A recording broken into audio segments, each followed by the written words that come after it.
In its latest April operating update, the Bureau of Reclamation flagged a Colorado River warning. Lake Powell releases to Lake Mead are being moved toward a 1.48 million acre-foot cut. One signal would be unusual. Several signals together are harder to dismiss.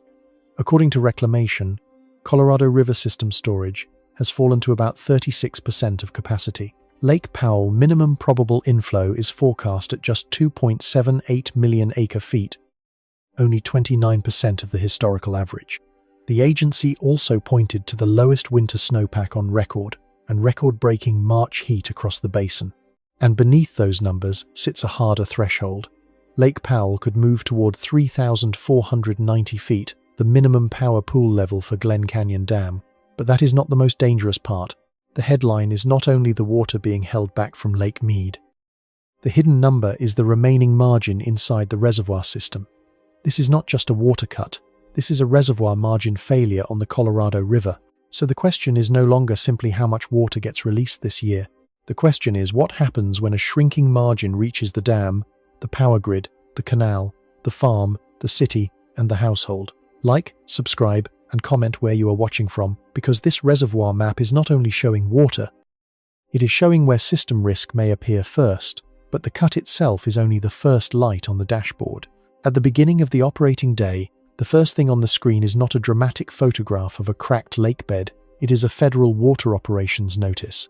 The Bureau of Reclamation is not describing a storm, it is not issuing a simple drought headline, it is updating the machinery of the Colorado River itself. The number on the page says Lake Powell releases to Lake Mead are being moved toward a lower annual volume. The change is large enough to alter the way the two biggest reservoirs in the United States behave together. It is large enough to move from hydrology into power. It is large enough to reach cities that never see the dam. That is how this event enters the system.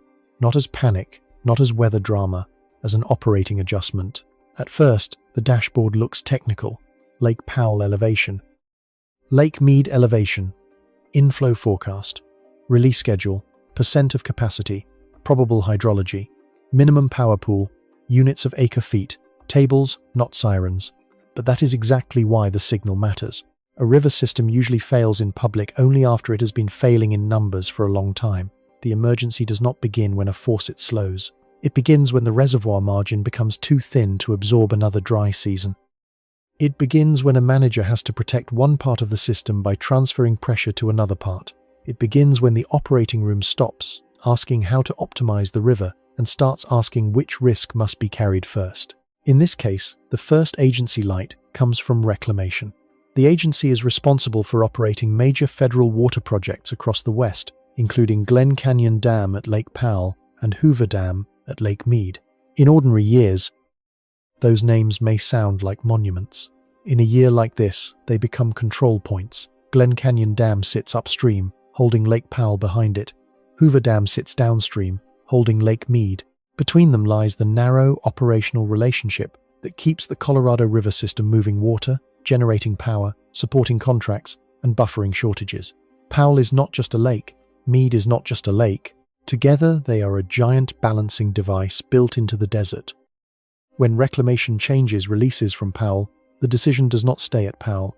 It travels downstream, through the river channel, through Lake Mead, through Hoover Dam, through delivery schedules, through canals, through state plans, through irrigation districts, and eventually through households. By the time a family sees the consequence, the dashboard has already been flashing for months. The second light is storage. Reclamation reported Colorado River system storage at about 36% of capacity. That phrase can sound abstract, but in an operations room it is not abstract at all. Capacity is the cushion. Capacity is the room to absorb a bad forecast. Capacity is the difference between one dry year and a crisis that forces choices. At 36%, the system is not empty. That distinction matters. But it is also not comfortable. It has lost much of the buffer that made the old calendar work. A full reservoir system can hide mistakes. It can smooth out bad timing. It can carry a dry spell into a wetter year.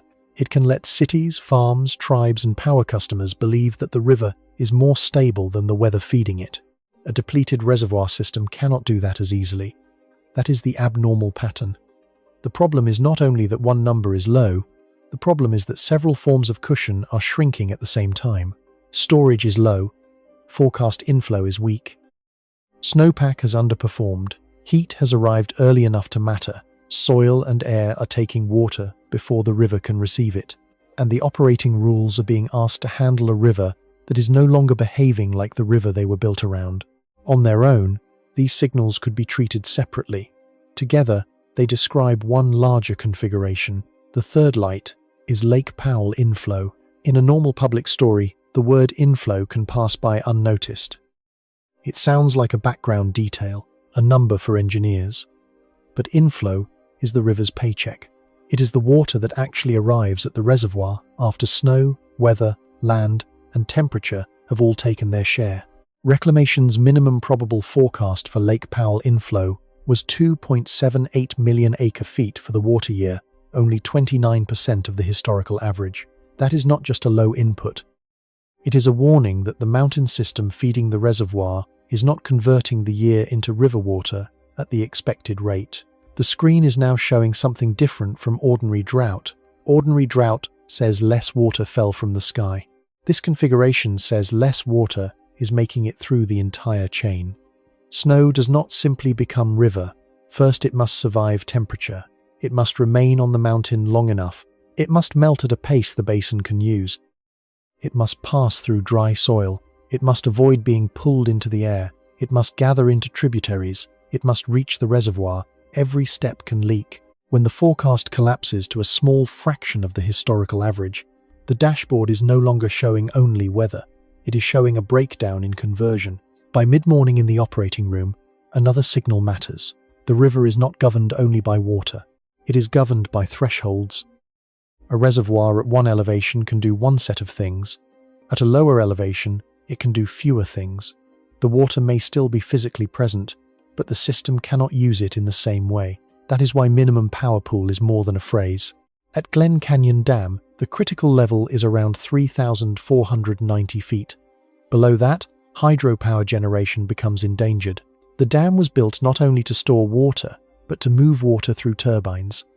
If the water level drops too far, the geometry of the dam begins to remove options. That is the hidden pressure behind the release decision. If Powell sends more water downstream, Lake Mead benefits in the short term, but Powell moves closer to dangerous operational thresholds. If Powell holds water back, Powell gains protection, but Mead receives less water, and downstream pressure rises. The system is forced into a trade-off, and trade-offs are where reservoir margin becomes real. This is not just a water cut. This is a reservoir margin failure on the Colorado River. The map on the wall now begins to widen. The Colorado River basin is not one place. It is a connected system spread across mountains, deserts, farms, cities, tribal lands, power lines, recreation economies, and endangered habitats. The upper basin includes Colorado, New Mexico, Utah, and Wyoming. The lower basin includes Arizona, California, and Nevada. Mexico also receives Colorado River water under treaty arrangements. The river supports major metropolitan areas, agricultural regions, and power customers far beyond the canyon walls. That is why a federal release number becomes a public risk number. In the operating room, the line from Powell to Mead is not a scenic blue ribbon. It is a delivery corridor. It is a power corridor. It is a legal corridor. It is a political corridor. It carries water, but it also carries obligations. Those obligations were built over generations. Cities grew around them.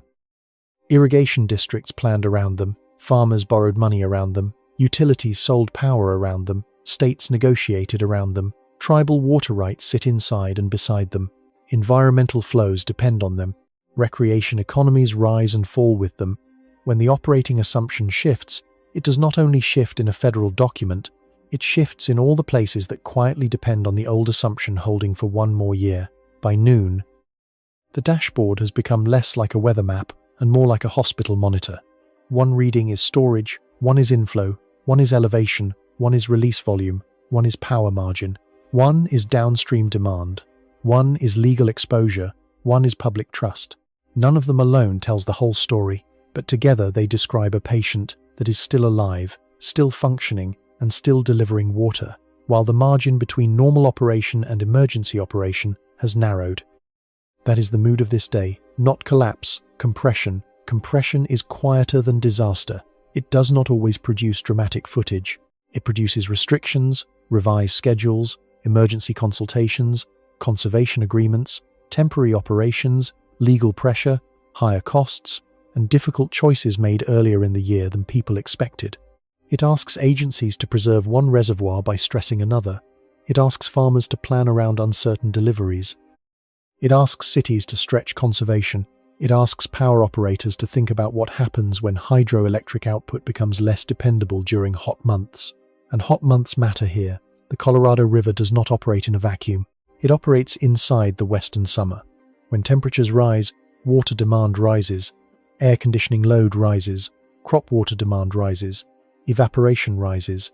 The human system asks for more at the same time the natural system may be giving less. That is why a spring operating update is not simply a spring document, it is a warning about the season approaching. A reservoir cut in April is a summer signal. The abnormality is not that the river has dry years. The Colorado River has always had dry years. The abnormality is the way dry years now arrive inside a system with less stored water, higher demand, warmer conditions, and thinner room for error. A single dry signal can be managed. A dry signal arriving into a depleted reservoir system becomes something else. It becomes a test of assumptions. The first assumption is that snowpack behaves like a savings account. For much of the 20th century, the basin could think of mountain snow as delayed water. It accumulated in winter and released through spring and early summer. The timing was imperfect, but the system was built around that rhythm. Dams, canals, reservoirs, irrigation calendars, and power schedules all leaned on the idea that winter storage in the mountains would become usable flow later. But when heat arrives early and soils are dry, snowpack becomes less reliable as stored water. Some of it disappears before it becomes stream flow. Some of it melts too early. Some of it enters ground and vegetation before it reaches the channel. Some of it is lost to the atmosphere. The mountain account can look weak, but the real damage appears when the withdrawal never reaches the reservoir. The second assumption is that reservoirs can buffer the difference. Lake Powell and Lake Mead were built to smooth variability across years. They were meant to turn a variable river into a more dependable water supply. That is still what they are doing, but buffering requires volume. A reservoir cannot absorb shocks forever if each recovery period is too small to rebuild storage. The third assumption is that operating rules can keep up. River rules are not just paperwork. They are the instructions that decide who carries shortage, when releases change, how reservoirs are balanced, and when emergency actions begin. But rules written around one hydrologic reality can become stressed when the river enters another. That stress is visible in the release cut. The cut is not only a number, it is a choice about where to hold risk. Holding more water in Powell may protect Glen Canyon Dam from falling toward critical elevation, but less water released to Mead can tighten conditions downstream. The system is not creating new water, it is moving scarcity through time and space. That is why the map can look orderly while the underlying risk is shifting from one reservoir to another. The map shows two lakes. The system is failing at the margin between them. By afternoon, more agencies and users are effectively inside the room, even if they are not physically there. State water departments are watching, irrigation districts are watching, municipal providers are watching, tribal governments are watching, power customers are watching, farmers are watching, environmental managers are watching. People who raft, fish, work at marinas, maintain canals, operate pumping stations, and run treatment plants are all tied to the same operating line. Most of them will not describe their day as a Lake Powell release issue. They will describe it as a planning problem. How much water can be counted on? How much land can be planted? How much conservation must be requested? How much power revenue might be lost? How many pumps must work harder? How much uncertainty can a budget absorb? How much risk can a city carry before it changes rules for residents? How much time remains before the next operating decision? This is where the story moves from water to systems. A system is not only the big structure people can see. It is the relationship between parts. Lake Powell is connected to Lake Mead. Mead is connected to Hoover Dam. Hoover is connected to electricity. Electricity is connected to pumping and cooling. Pumping is connected to cities and farms. Farms are connected to food supply and income. Cities are connected to heat, growth, housing, and public trust. A change at the top of the chain becomes pressure at the bottom. That is why the day feels abnormal. even before anything breaks. The system is still running, water is still moving, power is still being generated, cities are still functioning, crops are still growing, but the operating room has begun to show the difference between a system that is stable and a system that is still functioning while losing slack. Slack is what lets people mistake risk for normal life. When there is slack, a dry month becomes a concern. Without slack, a dry month becomes a decision. When there is slack, a low forecast becomes a meeting. Without slack, a low forecast becomes a trade-off. When there is slack, a reservoir decline becomes a chart. Without slack, a reservoir decline becomes a threshold. And once thresholds enter the story, the river becomes less forgiving. That is the most important thing the operational dashboard reveals. It does not say the Colorado River has stopped working. It says the river is being forced to operate closer to its limits. It says the storage buffer is smaller, the inflow forecast is weaker, the hydropower margin is more exposed, and the next season may arrive before the system has recovered from the last one. The public sees the headline number first, 1.48 million acre-feet. It sounds huge because it is huge, but in the operating room, the number is also a symptom. It is the visible movement of a deeper imbalance, the kind that appears when mountains, reservoirs, rules, and demand stop lining up cleanly. This is why the opening signal matters. It is not just an agency update, it is a system telling on itself. The dashboard shows water. The next number shows what kind of system is being pulled out of position. The number that makes the headline is 1.48 million acre-feet. It sounds like a water number. It is not only a water number. According to the Bureau of Reclamation, Lake Powell releases to Lake Mead are being moved down from 7.48 million acre-feet to 6 million acre-feet through the end of September. The difference is 1.48 million acre-feet. That is the number that turns a technical operating update into something larger. It is the volume being held back upstream in Powell instead of being sent downstream into Mead. An acre-foot is a simple unit with a strange name. It means enough water to cover 1 acre of land 1 foot deep. 1 acre-foot is about 326,000 gallons, so 1.48 million acre-feet is not a small operational trim. It is roughly 482 billion gallons of water. But the size alone is not the story. The story is where the water does not go. If that water were only sitting in a closed tank, the number would be easier to understand. There would be a tank, a measurement, and a shortage. But the Colorado River is not a tank. It is a moving, legal, physical, and economic system. A volume removed from one place becomes pressure somewhere else. A release reduced at Lake Powell becomes a lower arrival at Lake Mead. A lower arrival at Lake Mead becomes a tighter downstream reservoir. A tighter downstream reservoir becomes a planning problem for cities, farms, canals, power operators, and states. The number is not just volume, it is the operating calendar being pulled out of position. In an ordinary year, the system expects a rhythm. Snow gathers in the mountains, runoff strengthens as spring warms, reservoir inflow rises, managers update projections, releases move through the system according to rules, agreements, forecasts, and elevations. Cities and farms do not need to understand every line in the study because the old rhythm does a lot of hidden work for them. But this number says the rhythm is not holding. 1.48 million acre-feet is not just less water flowing downstream.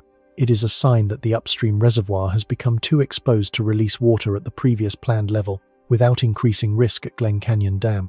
It means Reclamation is not only managing downstream demand, it is also defending the upstream elevation of Lake Powell. That is the first thing the headline number reveals.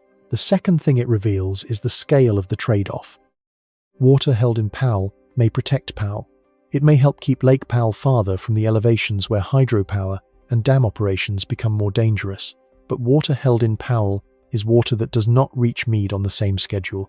The river does not create a replacement volume just because the operating need changes. A gain in one reservoir can become stress in another. This is why the cut feels different from a normal conservation headline. A conservation target asks users to save water. A reservoir release cut rearranges where scarcity is carried. It is a system-level decision. It does not simply tell people to use less. It changes the movement of stored water between the two largest reservoirs on the river. And that movement matters because Powell and Mead are not independent. Lake Powell is the upstream storage account. Lake Mead is the downstream storage account. Glen Canyon Dam and Hoover Dam sit between water storage and power production.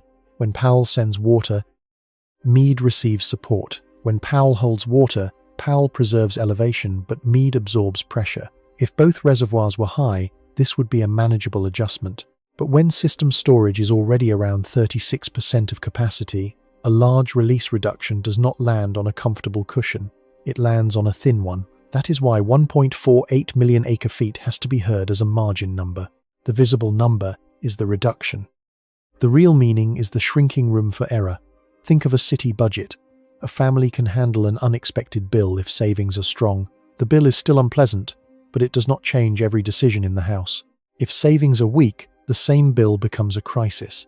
It forces trade-offs. Rent, food, medicine, gas, repairs, and debt all compete for the same limited cash. The dollar amount matters, but the margin matters more.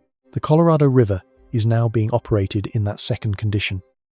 The system is not dry everywhere. It is not out of water. That would be an exaggeration, but it has less stored flexibility than the old operating culture depended on. A dry forecast now reaches the decision table faster.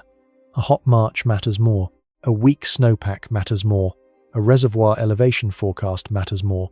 The same hydrologic disappointment that might once have been absorbed becomes a management action.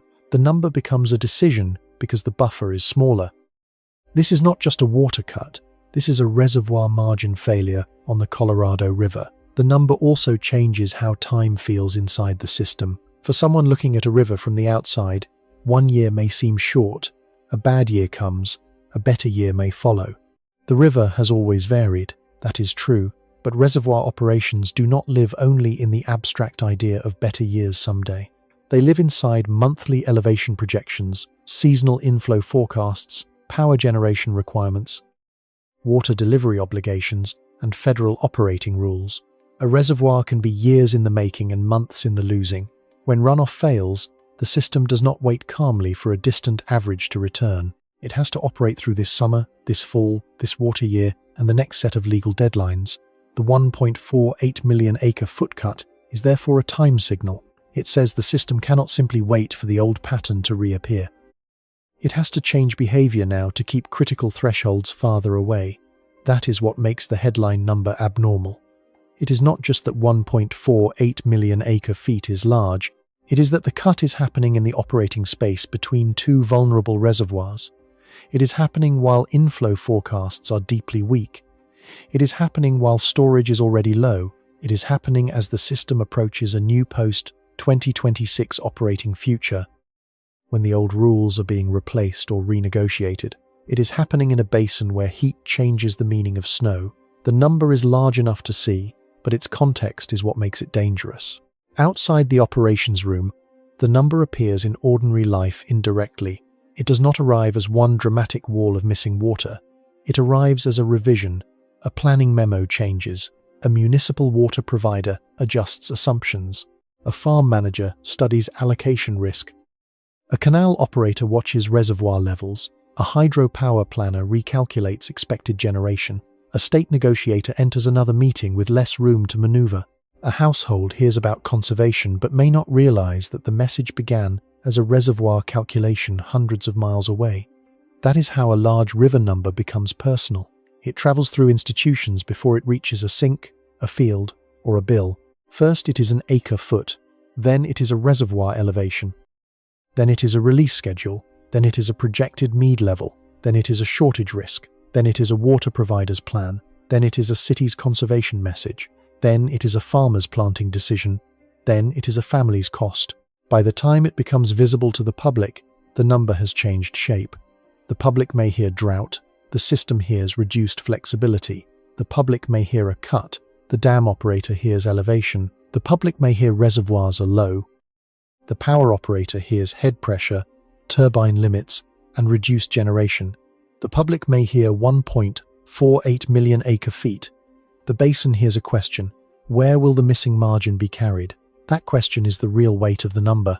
If the water stays in Powell, it may help protect Glen Canyon Dam from the most dangerous operational range, but Mead may fall lower than it otherwise would. If more water is sent to Mead, Powell may move closer to the thresholds that threaten hydropower and dam flexibility. Neither option restores the lost runoff. Neither option makes demand disappear. The system is choosing where to place strain. This is why the headline number cannot be understood as a simple subtraction.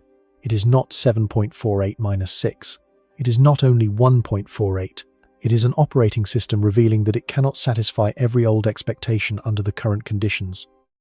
It is a river that has to be managed as a chain, because stress in one link changes the load on the next. A number can be mathematically clean and operationally messy. 1.48 million acre-feet is clean on paper. It is the difference between two release volumes. But inside the river system, it is messy because it touches everything at once. It touches Powell elevation. It touches Mead storage. It touches hydropower. It touches lower basin supply planning. It touches confidence in future rules. It touches the political question of who saves water, who loses water, who pays, and who decides. That is why this number creates a different kind of shock, not the shock of sudden disaster, the shock of seeing how much invisible structure was depending on the old flow. The Colorado River has always been more than a river. It is a water supply for cities. It is a source of irrigation for some of the most productive agricultural land in the country. It is a power system. It is a treaty system. It is a legal system. It is a tribal rights system. It is a recreation economy. It is an environmental corridor.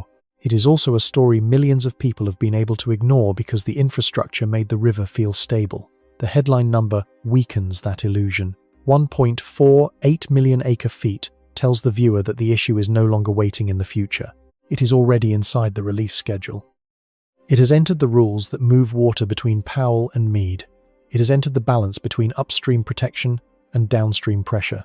This is why the number feels so heavy even before the hidden threshold is explained, because the number is not only measuring water, it is measuring the distance between the system people thought they had and the system they now have to operate, and the distance is narrowing.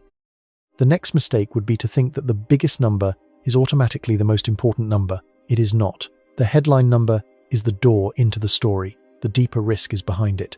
The visible number makes the headline, but the hidden number writes the damage. The viewer is looking at 1.48 million acre-feet. That is natural. It is the number large enough to stop the eye. It is the number that sounds like a cut. It is the number that turns a federal operating update into a public warning. It is the number people can repeat. But the river is not only being threatened by the water being held back, it is being threatened by the space that is disappearing underneath the system. The visible number makes the headline. The hidden number writes the damage. That hidden number is not one clean total, it is a margin. It is the remaining distance between Lake Powell and the elevations where Glen Canyon Dam starts losing the functions the whole system quietly depends on. It is the difference between a reservoir that can still release water through normal hydropower routes and a reservoir that has to operate with fewer tools. It is the difference between a dam that can generate electricity while moving water and a dam that may still hold water but cannot use it in the same way. That is the part most people do not see. A lake can look enormous and still be operationally weak. Water sitting behind a dam is not all equal. Some of it is positioned high enough to create pressure. Some of it can move through turbines. Some of it can be released according to normal operating patterns. Some of it sits lower, harder to use, less flexible, and more dangerous to depend on. The public sees a reservoir surface. The operator sees elevation. The public sees blue on a map. The operator sees feet above sea level. At Glen Canyon Dam, the critical number is around 3,490 feet. That is the minimum power pool level. Above that range, the dam can generally use water to generate hydropower. Below that range, hydropower generation is threatened. Water may still be present in Lake Powell, but the reservoir has moved into a different operating world. That distinction matters because the Colorado River is not managed by appearance. It is managed by thresholds. A threshold is different from a shortage. A shortage can grow gradually. A threshold changes what the system can do. 1 foot above a critical level and 1 foot below a critical level may not look dramatic from space. But inside a dam, one side of that line can mean turbines are still part of the operating plan. The other side can mean the system has to rely on lower outlet works and reduced flexibility. That is why the hidden number is not as simple as how much water is in Lake Powell. The hidden number is how much usable operating room remains. If Powell falls too low, Glen Canyon Dam loses more than water height. It loses hydropower margin. It loses revenue potential. It loses some ability to manage releases in the familiar way. It loses a layer of flexibility that downstream users have been able to take for granted. And when a system loses flexibility, small changes begin to matter more. A bad forecast matters more. A hot month matters more. A delayed storm matters more. An early melt matters more. A legal negotiation matters more. A demand spike matters more. A reservoir that once absorbed surprise now transfers surprise. This is the quiet turn in the story. The headline says, Lake Powell releases are being reduced to protect the upstream reservoir. But the hidden story says the system has reached the point where protecting one reservoir can increase pressure on another. Lake Powell needs water held back because its margin is thin. Lake Mead needs water delivered because its own margin is thin. The system is caught between two needs that used to be easier to balance when both reservoirs had more storage. That is why this is not just a water cut. This is a reservoir margin failure on the Colorado River. The word failure here does not mean the system has stopped. Water is still moving. Dams are still standing. Cities are still receiving supplies. Farms are still operating. Power is still being generated. But failure can begin before collapse. Failure can mean the old margin is gone. Failure can mean the system can still operate only by making harder trade-offs sooner. That is what Reclamation's release decision reveals. It shows a river system still functioning, but no longer functioning with the same slack. Slack is the invisible safety layer. It is the empty space in a reservoir that can catch a flood. It is the stored volume that can carry a dry year. It is the elevation above a turbine threshold. It is the legal room to negotiate without immediate damage. It is the time between one bad season and the next operating crisis. The Colorado River has lost too much of that slack. The public conversation often turns water into a question of use. Cities use water, farms use water, lawns use water, crops use water, industry uses water. All of that matters. But this moment is not only about demand. It is also about the shrinking physical room inside the storage system that makes demand manageable. When reservoirs are high, demand can look stable. When reservoirs fall, the same demand becomes heavier. That is why the remaining margin at Lake Powell changes the risk for people who live far downstream. The danger does not remain inside the canyon. It moves outward. First, it reaches dam operators. They have to think not only about the amount of water to release, but about the elevation needed to keep critical infrastructure useful. They have to protect the dam's ability to function while also meeting downstream obligations. They are not simply opening and closing a gate. They are choosing which part of the system carries risk this season. Then it reaches power managers. Hydropower from Glen Canyon Dam is valuable partly because it can respond. It is not just electricity in the abstract. It is flexible electricity that can help balance changing demand.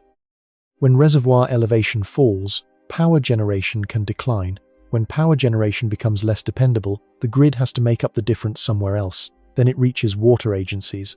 A reduced release into Lake Mead forces downstream planners to reconsider assumptions. They must ask whether reservoir levels will trigger more restrictions, whether conservation agreements will be enough, whether new plans must be accelerated, and whether the public understands that a technical release number can become a city planning problem. Then it reaches farmers. Not always immediately, not always evenly, but the risk travels through allocation, contracts, irrigation schedules, pumping costs, and uncertainty. A farm does not experience reservoir margin as a line on a chart. It experiences it as a planting decision made before the season is safe. Then it reaches households. A household does not wake up thinking about minimum power pool. It wakes up to a bill, a heat wave, a conservation notice, a landscape rule, a grocery price, or a news alert about water negotiations. By then, the hidden number has changed shape. This is how operational risk enters ordinary life. It does not announce itself as 3,490 feet. It arrives as pressure. The deeper problem is that the hidden number is not fixed. It moves every day. Reservoir elevation changes with inflow, releases, evaporation, seepage, demand, and weather. A strong storm can help. A hot, dry period can hurt. A forecast can improve. A forecast can collapse. The margin is alive, and because it is alive, the system must constantly recalculate. That uncertainty is itself a form of load. People often imagine infrastructure as solid and separate from climate. A dam is concrete, a canal is lined, a turbine is metal, a transmission line is steel. But infrastructure only works within conditions it can use. A dam built for water pressure needs water at the right height. A turbine built for flow needs flow through the right path. A canal delivery system needs reservoir operations behind it. A power customer needs generation to remain available when the grid is stressed. Infrastructure is not only the thing built. Infrastructure is the relationship between the thing built and the environment that feeds it. The Colorado River is now testing that relationship. The abnormal part is not that Lake Powell has a minimum power pool. Every dam has limits. The abnormal part is that the river system is being forced close enough to those limits for federal operators to change releases at a scale of 1.48 million acre-feet. The number on the page is large because the margin behind the page has become small. This is the inversion. The bigger the visible adjustment, the smaller the hidden cushion may be. That is why the hidden number is more dangerous than the headline number. The cut can be measured once. The margin has to be survived continuously. It must survive this month, the next forecast, the next runoff season, the next heat event, the next negotiation, the next year of operating rules, and the next public expectation that water will keep arriving because it always has. A large release reduction is a moment. A shrinking margin is a condition. Conditions are harder to cover on television because they do not always produce one clean image. They produce a narrowing of options. They produce meetings. They produce revised forecasts. They produce competing models. They produce conservation pressure. They produce arguments over who should cut first and who has already done enough. They produce a feeling that the system is working, but only because everyone is quietly accepting more risk. That is what makes this hidden number so important. It turns the Colorado River from a story about scarcity into a story about functionality. The question is not only whether water exists, the question is where the water sits, how high it sits, how fast it arrives, which outlet can move it, whether it can generate power, whether rules can distribute it, whether downstream reservoirs can absorb a delayed release, and whether users can adapt before the next shock arrives. The map shows water, the system measures usable water. Those are not the same thing. This is why Lake Powell's elevation matters more than a casual viewer might expect. It is not only a lake level, it is a switchboard number. It determines how many options remain open. Above the threshold, the system has one set of tools. Near the threshold, it has fewer tools. Below the threshold, the river enters an operating state that the modern Colorado River system was not designed to treat as normal. And once the system starts operating near thresholds, every future decision changes. A wet year does not simply erase the risk if the reservoirs remain low. A dry year becomes more dangerous because it begins from a weaker starting point. A forecast error can have larger consequences. A political delay can cost more. A conservation failure can arrive faster. A power shortfall can compound with summer heat. The old margin protected the system from having to be perfect. The new margin demands more precision from a river that is becoming harder to predict. That is the trap. The hidden number does not scare because it is dramatic. It scares because it is operational. It tells us that the Colorado River is not only losing water, it is losing options. And when a system loses options, people downstream may not feel the first cut as a disaster. They may feel it as a series of smaller changes that do not look connected at first. A city asks for more conservation. A farmer waits longer before planting. A utility adjusts power expectations. A state negotiator returns to the table. A canal operator watches Mead more closely. A household hears that the river is low again and wonders why the warning never seems to end. The warning does not end because the hidden number keeps moving. It moves with snow. It moves with heat. It moves with soil. It moves with the atmosphere above the mountains before it ever reaches the dam. So to understand why the margin is disappearing, the story has to move upward first. The mechanism begins above the reservoir, in snow, heat, soil, and the vanishing efficiency of runoff. The mechanism begins above the reservoir, not at the dam, not at the canal, not at the city tap, not at the farm gate. It begins high in the Rocky Mountains, where the Colorado River system stores part of its future as snow. For much of the river's modern operating history, that snow acted like a delayed delivery system. Winter storms built a white account on the mountains. Spring warmth opened the account slowly. Meltwater moved downhill through slopes, soil, creeks, tributaries, and main channels. Some of it entered the Green River. Some entered the San Juan. Some entered the Gunnison. Some entered the Colorado itself. Eventually, part of that water reached Lake Powell, where federal operators could count it, store it, release it, and turn it into both water supply and hydropower. That is the old promise. Snow in winter becomes flow in spring. Flow in spring becomes reservoir storage. Reservoir storage becomes releases. Releases become power, irrigation, municipal supply, and planning confidence. But the promise is weakening. The mechanism behind the 1.48 million acre-foot cut is not simply drought. Drought is part of it, but drought alone is too broad. The sharper mechanism is snow-to-flow conversion failure. That means the basin can no longer assume that the snow it sees in the mountains will become the amount of river water it once expected downstream. This is where the hidden damage begins. The public sees snowpack and thinks storage. The system sees snowpack and asks a harder question. How much of that snow will survive long enough to become runoff? According to Reclamation, the basin entered this operating problem with the lowest snowpack on record and record-breaking March heat worsening the outlook. The agency's minimum probable forecast for Lake Powell inflow was only 2.78 million acre-feet, which is 29% of the historical average. That number is not just a dry forecast. It is the signature of a conversion problem. The mountain did not send enough water to the reservoir. To understand why, picture the basin as a long chain rather than a simple pipe. At the top of the chain, snow falls. But snowfall is not water supply yet. It is potential water supply. It must remain frozen long enough. It must accumulate at the right elevations. It must avoid melting too early. It must melt into ground that can pass water onward. It must reach channels. It must keep moving. It must arrive at the reservoir when the system is ready to receive it. Every step can fail. The first failure can happen in the air. Warmer air changes what a storm delivers. When temperatures are near the freezing line, a small shift can mean more rain and less snow. Rain runs off quickly or soaks into soil at the wrong time. Snow stores water for later. A river system built around spring runoff depends on that delayed release. If winter precipitation arrives as rain instead of snow, the calendar begins to slip before anyone downstream sees the problem. The second failure can happen on the surface. Even when snow falls, warmth can age the snowpack early. A cold snowpack holds water like a frozen reservoir. A warm snowpack becomes unstable. It ripens sooner. It melts sooner. It can lose water before the historical runoff window. If the melt comes too early, it may not arrive as the strong spring pulse that reservoirs, farmers, and power managers expect.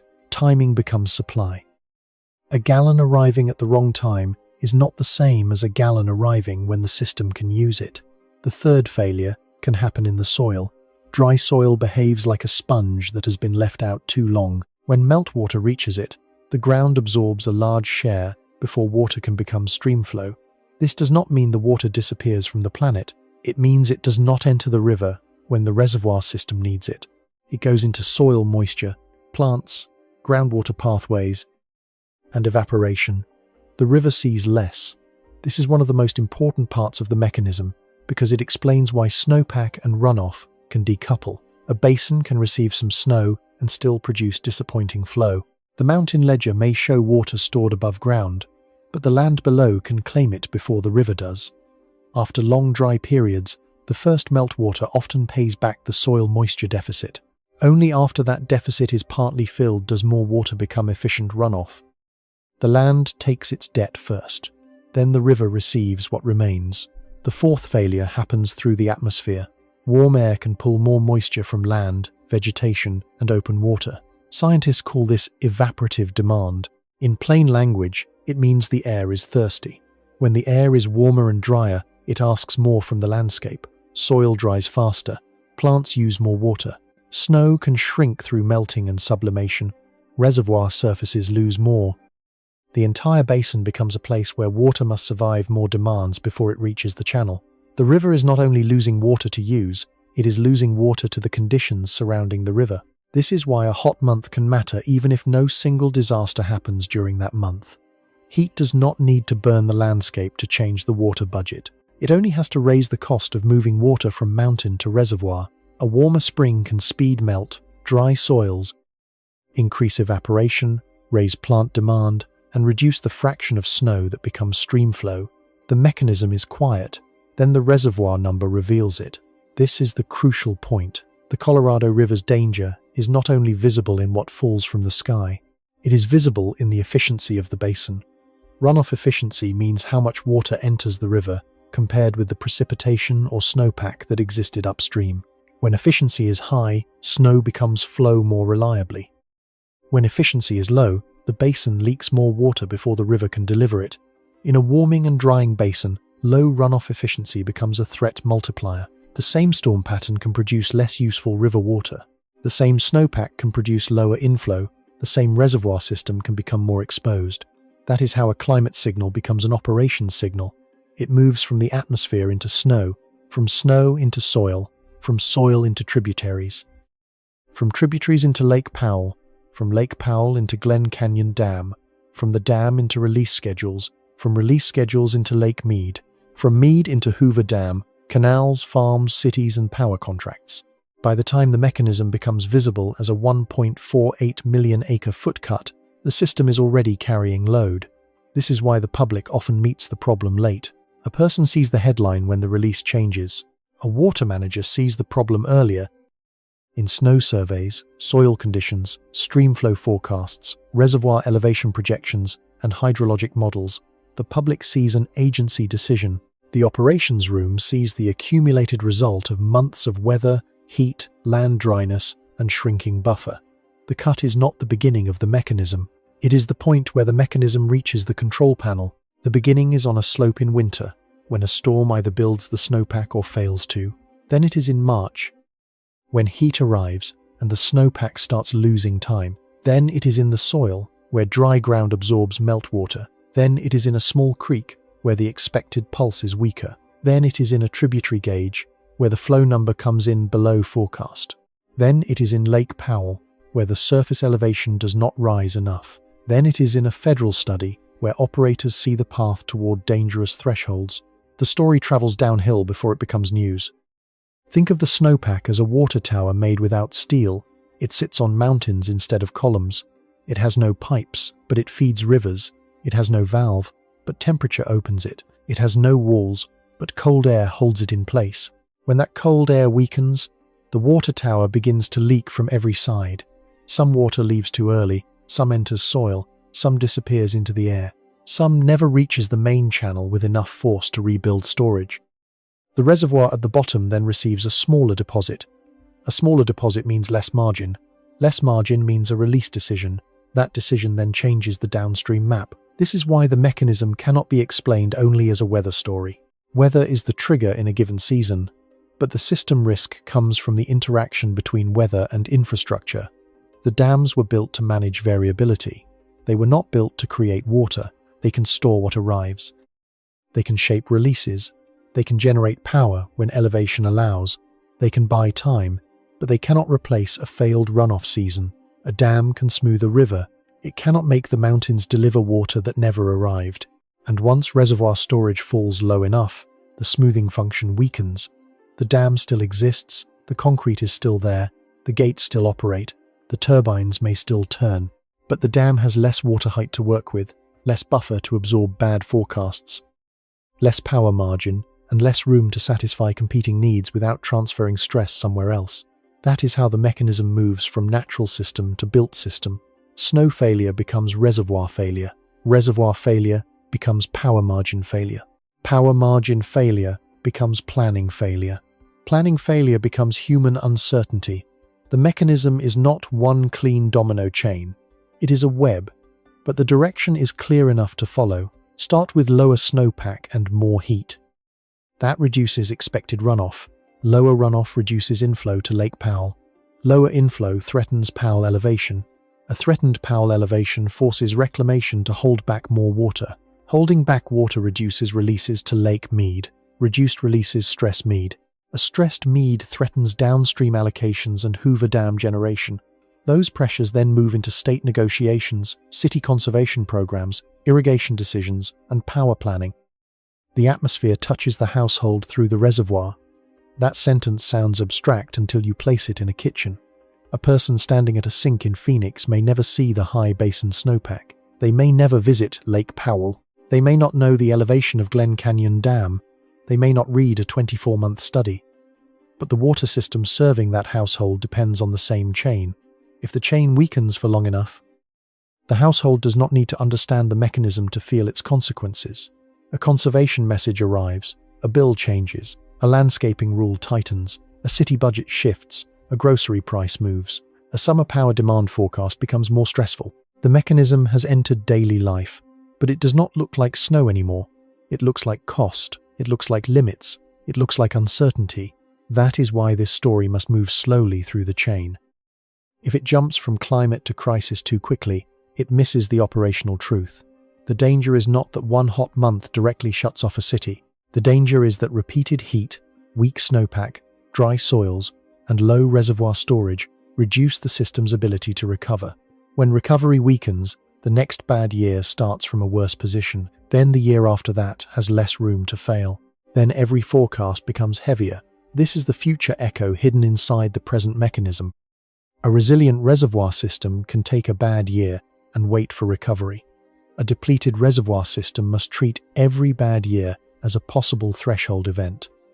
The Colorado River is moving toward that second condition. The mechanics of this are not mysterious, but they are easy to overlook because they do not move at the speed of breaking news. Snowpack declines in measurements, soil dries in percentages, evaporative demand rises in seasonal data, streamflow forecasts change in tables. Reservoir elevations move foot by foot, operating rules shift line by line. Then one day the public sees a giant number, 1.48 million acre-feet. The number feels sudden. The mechanism was not sudden. It had already been passing through the basin, from the atmosphere into snow, from snow into soil, from soil into streams, from streams into Powell, from Powell into the dam, from the dam into Mead, from Mead into the systems that people mistake for normal life. This is the difference between a hazard and a system risk. A hazard is the dry year, the heat, the weak snowpack. A system risk is what happens when those hazards enter infrastructure that has less room to absorb them. The Colorado River is not simply experiencing low water. It is experiencing low water inside a structure of promises, contracts, thresholds, turbines, canals, and cities. That is why the mechanism matters. It shows that the cut is not an isolated decision. It is the downstream expression of an upstream failure to convert winter into usable flow. It shows that the dam is not the source of the problem, but the place where the problem becomes operational. It shows that a reservoir can make risk look manageable until the margin becomes too thin, and it shows why the next part of the story cannot stay at the scale of the basin. The mechanism has moved from the mountains to the reservoir, but it does not stop at the reservoir. It keeps moving until it reaches a person who did not vote on the compact, did not design the dam, did not measure the snowpack, and did not choose the operating rule. That is where system risk becomes human. The next clue is not on the map. It is inside one household. The next clue is not on the map. It is inside one household. Picture a family in Phoenix before sunrise on a summer weekday. The house is quiet, but it is not cool in the way an older desert morning used to be cool. The walls still hold yesterday's heat. The air conditioner has been working through the night. A parent wakes before the alarm because the room never fully recovered. In the kitchen, a faucet opens. Coffee begins. A child fills a bottle before school. Outside, the yard is already dry enough to feel brittle. No one in that house is thinking about Lake Powell elevation. No one is saying minimum power pool over breakfast. No one is calculating 1.48 million acre-feet. But the Colorado River is already in the room. It is in the water provider's planning assumptions. It is in the canal system that helps move Colorado River water into central Arizona. It is in the city's long-term drought planning. It is in the price of keeping landscapes alive. It is in the food grown downstream and upstream. It is in the electricity demand that rises when heat holds through the night. It is in the strange pressure that comes when a household knows water is still arriving. But the system behind that arrival is becoming less certain.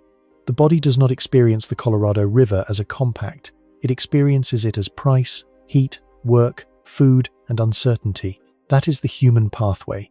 The mechanism began high in the mountains, where snow did not turn into runoff efficiently enough.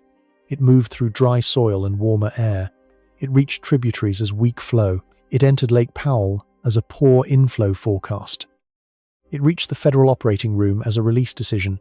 It moved toward Lake Mead as a lower expected delivery from Powell. Then it entered Arizona, not as a wave, but as planning pressure. The person in the house feels the last link in a chain that began far above them. In Phoenix, water is not only a local issue. The city uses a portfolio of supplies, including salt and Verde River water, groundwater, reclaimed water, and Colorado River water, delivered through the Central Arizona Project. According to Central Arizona Project, the canal system moves Colorado River water across hundreds of miles into central and southern Arizona. That means the river can be physically distant and still operationally close. A person can live in a neighborhood of stucco walls, asphalt roads, grocery stores, bus stops, schools, medical clinics, and air conditioners, and still be connected to snowpack in another state. That connection is invisible until it tightens. For the household, the first signal may not be scarcity. It may be messaging. A city reminds residents to conserve. A water provider explains the basin is under stress. A news segment shows bathtub rings on reservoirs. A neighbor removes turf. A homeowners association debates desert landscaping. A bill insert mentions drought stages. The faucet still runs, so the warning can feel abstract. That is how system risk often arrives, not as absence. As doubt, the family still showers. The washing machine still runs. The school still opens. Restaurants still serve water. Construction still continues. But underneath the normal surface, institutions are asking whether the old assumptions can hold. How much Colorado River water will be available? How quickly Mead might fall? What shortage tiers may mean? How much conservation is voluntary? How much must become mandatory? How much cost moves from agencies to households? The river enters the home through questions before it enters through failure. One parent may work outside. Construction, landscaping, delivery, road repair, warehouse loading, farm labor, and utility maintenance all become harder when heat rises. Water stress and heat stress are not separate in the desert. They meet in the same body. A worker who spends hours outside needs hydration, shade, rest, and a working cooling system at home after the shift. If water becomes more expensive, if electricity becomes more expensive, if food becomes more expensive, the body has fewer ways to recover. A reservoir margin problem does not have to shut off the tap to change human life. It can narrow the choices around the tap. That is why the story must pass through one person. A system can sound strong when described from above. It has reservoirs, dams, canals, laws, agencies, forecasts, and plans. But a household experiences resilience as something much smaller. Is there enough money to pay the bill? Is the house cool enough to sleep? Is the water safe and affordable? Is the job still reliable? Is the food still within reach? Is the next restriction understandable? Is the future stable enough to plan? The body translates system stress into decisions. Take the morning routine. The parent tells the child not to run the water too long while brushing teeth. That small instruction may sound like ordinary conservation, but behind it is a basin-scale pressure. Lake Powell inflow came in weak. Releases to Lake Mead are being reduced. Downstream planners are watching reservoir levels. Cities are preparing residents for a river that may not supply the same comfort margin. The child hears a household rule. The system hears a storage problem. Then the parent steps outside. The street is already radiating heat. Asphalt does not wait for noon to become part of the climate system. It stores energy and returns it to the body. Trees matter, shade matters, watered landscapes matter. But landscaping is also part of the water debate. In a dry city, every patch of grass becomes a symbol, a cooling surface, a cultural habit, a property value, and a demand on a stressed supply. Removing turf may save water. Losing shade and vegetation can also make nearby spaces hotter if not replaced wisely. That is the kind of trade-off households actually face. The issue is not simply use less water.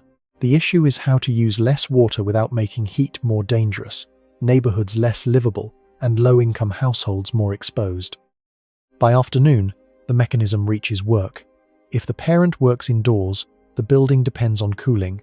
Cooling depends on electricity. Electricity in the West comes from many sources, but hydropower has long been part of the Colorado River infrastructure story. When reservoir elevations fall, hydropower generation can decline.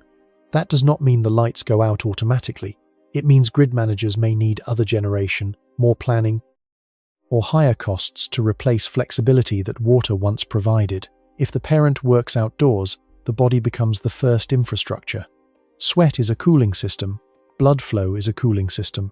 Sleep is a recovery system. Hydration is a survival system. When the night stays warm, the body enters the next day with less recovery. When water and power costs rise, the household may delay cooling, reduce other spending, or accept more discomfort. The climate signal becomes physical not because someone reads a scientific report, but because the body has to carry the load. The forecast shows weather, the body receives load. In the evening, the household returns to the kitchen. Dinner may include vegetables grown with Colorado River water, directly or indirectly. The river supports major agricultural regions, including areas that supply winter vegetables to the country. A cut in reservoir releases does not instantly remove food from the table, but long-term river stress can change planting decisions, fallowing programs, irrigation costs, and farm income. Those pressures can move through supply chains before a shopper recognizes them. A grocery receipt can be a water document. Not perfectly, not only. Food prices move for many reasons. Fuel, labor, weather, disease, trade, and corporate decisions all matter. But water is one of the hidden inputs. When water becomes uncertain, agriculture becomes less certain. When agriculture becomes less certain, households feel the result through price, availability, and regional economies. This is why evidence boundaries matter, even inside a human story. The Colorado River cut does not explain every bill, every price, every heat risk, or every household struggle. It would be false to claim that, but it is also false to treat the release decision as isolated from ordinary life. The connection is not magical, it is infrastructural, from snow to runoff, from runoff to reservoir, from reservoir to release, from release to mead, from mead to canal, from canal to city, from city to household, from household to body. That is the pathway. The human consequence often appears as a burden of attention. A family that once did not think about water begins thinking about water. A renter wonders whether the landlord will fix inefficient plumbing. A homeowner wonders whether to replace grass. A worker wonders whether summer shifts will become dangerous. A parent wonders whether the city will ask for more cuts. An elderly resident wonders how high the power bill can go before cooling becomes unaffordable. Risk consumes attention before it consumes supply, and attention is not evenly distributed.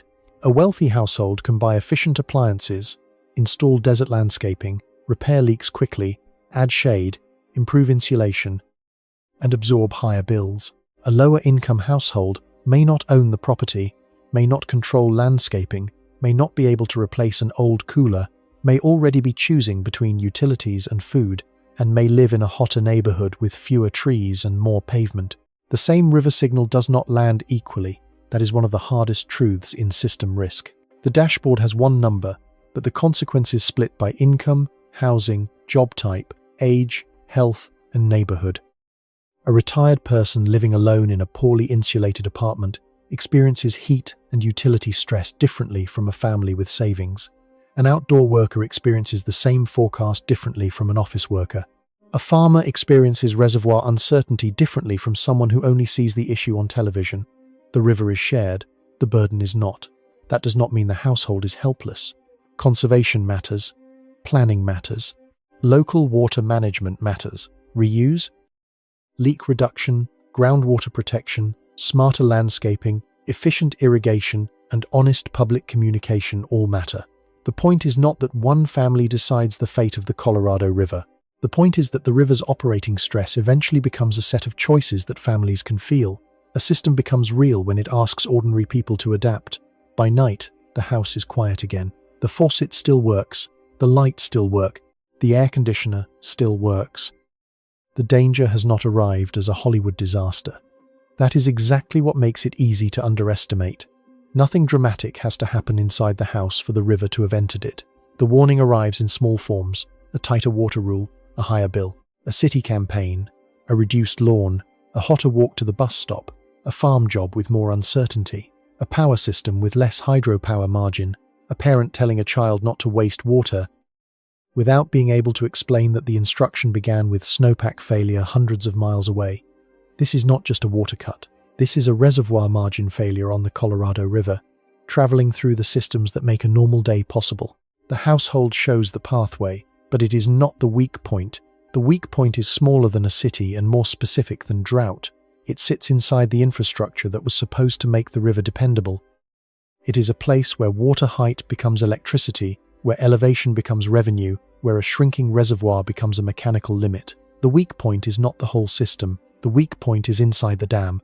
The weak point is inside the dam, not because the concrete is suddenly fragile, not because the structure is about to vanish, not because one gauge reading means catastrophe. The weak point is smaller and more precise than that. It is the hydropower margin at Glen Canyon Dam, and the way that margin is connected to the rest of the Colorado River system. Most people look at a dam and see strength. They see a wall of concrete holding back a lake. They see engineering, scale, permanence, and control. Glen Canyon Dam looks like the kind of object that should make a river dependable. Hoover Dam looks even more permanent, a monument built into rock, a machine so large it seems outside normal weakness. But dams do not work by concrete alone, they work by elevation. A dam that generates hydropower needs water high enough behind it to create pressure. That pressure is called head. The water moves downward through large intake structures and pipes, passes through turbines, spins generators, and leaves downstream as both released water and produced electricity. The system depends on water being not only present, but present at the right height. That is the point many viewers miss. A reservoir can still contain a large amount of water and still lose the ability to use that water in the old way. The weak point is not the whole river. The weak point is the power margin inside the reservoir system. At Lake Powell, the critical threshold is around 3,490 feet above sea level. That is the minimum power pool level for Glen Canyon Dam. Above that level, hydropower remains part of normal operation.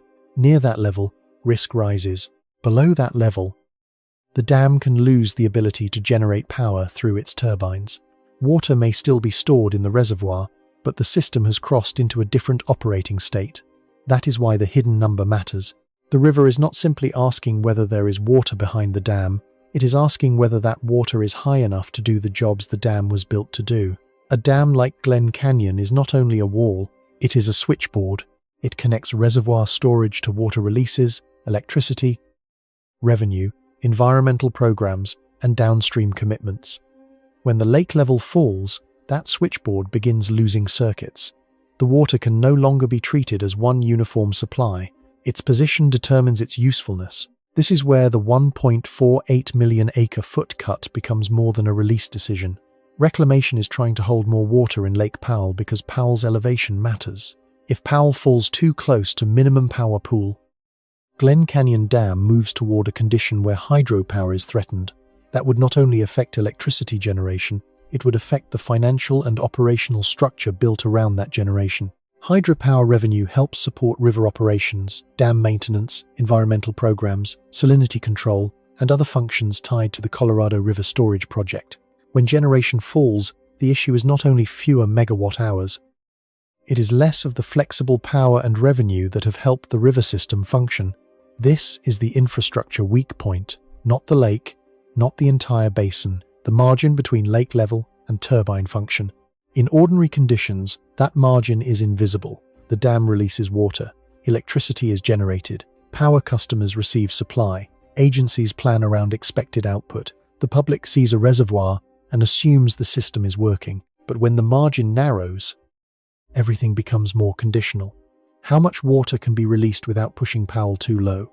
How much electricity can be generated if the head declines? How much revenue can be expected if generation falls? How much downstream support can Mead receive if Powell must protect itself? How much risk can be transferred from one reservoir to another before another threshold begins to matter?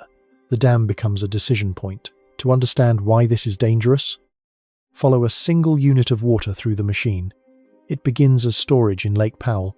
If the reservoir is high enough, gravity gives that water force. It enters the intake, moves through the penstock, spins a turbine, produces electricity, and exits downstream. In that path, the same water does two jobs. It moves through the river system and it generates power. But if the reservoir falls too low, that dual use is threatened. The water may still be able to move through lower outlet works, but it may no longer move through the power generating path in the same way. The system loses the ability to turn release into electricity. One physical change creates multiple consequences. This is why elevation is more important than the lake's surface area. The public sees blue water. the operator sees whether the water can enter the right structures. The danger is not only a lower lake, the danger is a lower lake reaching a mechanical limit. And mechanical limits do not negotiate. A city can ask residents to conserve, a state can negotiate, a farmer can fallow land, a utility can search for replacement power, but a turbine cannot generate electricity without the conditions it requires. A power plant cannot ignore physics because the legal system needs more time. A reservoir cannot produce pressure it no longer has. The weak point is where law, demand, and climate meet the hard geometry of infrastructure. That is why Glen Canyon Dam matters so much in this story. The dam was not placed in the system as a decoration. It was built to store upper basin water, regulate releases downstream, and generate hydropower. Its presence shaped the modern river. It helped turn an irregular river into a managed supply. It allowed planners to imagine that variability could be controlled through storage and rules. But the dam's strength depends on the river feeding it. When runoff weakens, storage falls. When storage falls, elevation falls.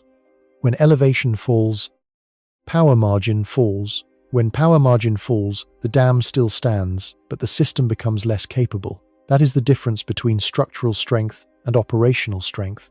A structure can remain physically intact while its role in the system weakens. This is not unique to dams. A hospital can still have walls but not enough staff. A road can still exist but be impassable after flooding. A transformer can still be standing but overloaded in a heat wave. A canal can still be lined but receive less water than planned. In every case, the visible structure remains, while the service it provides becomes strained. Glen Canyon Dam is the Colorado River version of that problem. The wall is not the weak point, the service margin is. Downstream, Hoover Dam faces a related pressure at Lake Mead. Hoover also depends on reservoir elevation for hydropower generation.